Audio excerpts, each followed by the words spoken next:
Dosta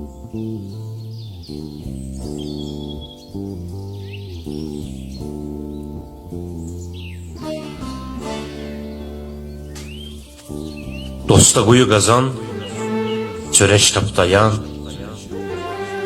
uzundan uzundur qolu dünyanın. Qoyunu qazanda gen qaz, dərin qaz, fırlanır həm sağı, solu dünyanın. Nanəcibdən gələr tənəli kəlmə, diplomla özünü ziyalı bilmə, zənginə çöykərib fəqrə gülmə, bugün var, sabah yox qolu dünyanın. Ləyaqət irsidir keçər atadan, qoruyar düzləri Rəbbim xətadan, ha bəzən zər ziba geyin butadan, göz azca olarsan qolu dünyanın.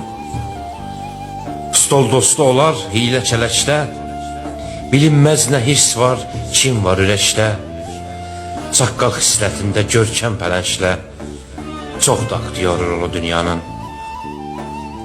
Bal yedizdir, doydurmazsan karsızı, kişilikdən, ləyaqətdən varsızı, ha başa sal, oyatmazsan arsızı, xəyanətlə qəlbi dolu dünyanın.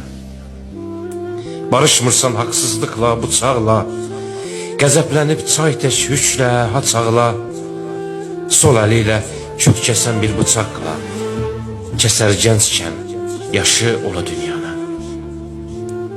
Nə sörək tapdala, nə əhdini dan, yol tapar büdrəyər yeriməz yalan, ay bahar, sonunda olar peşiman, düzədir dalanı, yola dünyanın, düzədir dalanı, yola dünyanın.